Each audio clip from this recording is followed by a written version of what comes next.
দর্শক, দেশে আবারও বাড়ছে ডেঙ্গুর প্রকোপ। এই নিয়ে আরও খবরাখবর জানাতে খুলনা থেকে যুক্ত হচ্ছেন আমাদের সহকর্মী বেলাল হোসেন সজল। চলে যাচ্ছে তার কাছে। সজল, সারা দেশে ডেঙ্গুর প্রকোপ বাড়ছে, খুলনায় এর প্রভাব কেমন দেখছেন, বিস্তারিত জানাবেন।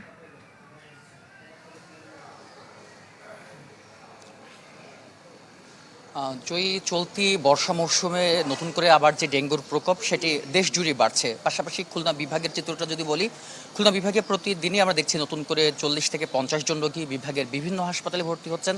এবং খুলনার কথা যদি বলি, গতকালকের স্বাস্থ্য দপ্তরের তথ্য অনুযায়ী প্রায় 27 জন রোগী নতুন করে খুলনার বিভিন্ন হাসপাতালে ভর্তি হয়েছে। এবং বিভাগের মধ্যে খুলনার পরেই রয়েছে বাগেরহাট, সেখানে 22 জন রোগী ভর্তি হয়েছেন। এবং তারপরে আছে যশোরেও 9 জন রোগী ভর্তি হয়েছে। এবং প্রতিনিয়তই দেখা যাচ্ছে যে যে ডেঙ্গুর যে উপসর্গগুলো রয়েছে, বিশেষ করে জ্বর, গা ব্যথা, চোখে ব্যথা, সেই ব্যথাগুলো নিয়েই কিন্তু রোগীরা বিভিন্ন হাসপাতালে ভর্তি হচ্ছেন। এবং চিকিৎসকরা যেই পরামর্শটি দিচ্ছেন যে আপাতত ডেঙ্গুর যে প্রাথমিক যে চিকিৎসা সেটি হচ্ছে বিশ্রাম, তরল জাতীয় খাবার খাওয়া, এবং পাশাপাশি যে আশপাশের যে ডেঙ্গু আক্রান্ত হওয়ার যে ঝুঁকিগুলো থাকে সেই জায়গাগুলো পরিষ্কার পরিচ্ছন্ন রাখা, বাড়ির বারান্দাগুলো।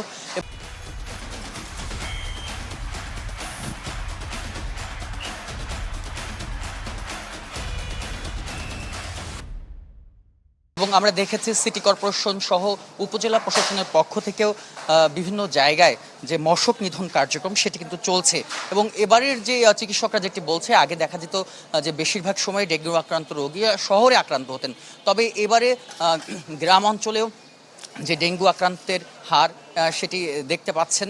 এবং খুলনা বিভাগে এবছরের শুরু থেকেই যদি বলি, এখন পর্যন্ত প্রায় 945 জন রোগী বিভাগের বিভিন্ন হাসপাতালে কিন্তু ভর্তি হচ্ছেন, তারা চিকিৎসা নিচ্ছেন। এবং যেটি বলা হচ্ছে যে প্রাথমিক চিকিৎসা দিয়েই কিন্তু রোগীদেরকে ছেড়ে দেওয়া হচ্ছে না, তাদেরকে যে সুস্থ না হওয়া পর্যন্ত কিন্তু তারা হাসপাতালে থেকে বিভিন্ন ধরনের যে মনিটরিংয়ের মধ্যে চিকিৎসকদের মধ্যে থাকছে। এখন পর্যন্ত খুলনা বিভাগের কোনো হাসপাতালে ডেঙ্গু উপসর্গ নিয়ে কোনো রোগী মারা যাননি এখন পর্যন্ত। তবে প্রতিনিয়ত যে রোগীর সংখ্যা সেটি বাড়ছে। এবং এলাকাবাসী যারা রয়েছেন তাদের কিন্তু সচেতন হওয়ার পরামর্শ চিকিৎসকরা যেমন দিচ্ছে, সিটি কর্পোরেশনের পক্ষ থেকেও কিন্তু মশক নিধন যে কার্যক্রম সচেতন এবং থাকার কিন্তু পরামর্শ সিটি কর্পোরেশনের পক্ষ থেকেও দেওয়া হচ্ছে। তো জয়ী, আমার কাছে খুলনা থেকে এই ছিল ডেঙ্গুর সবশেষ পরিস্থিতি। সজল, ধন্যবাদ আপনাকে।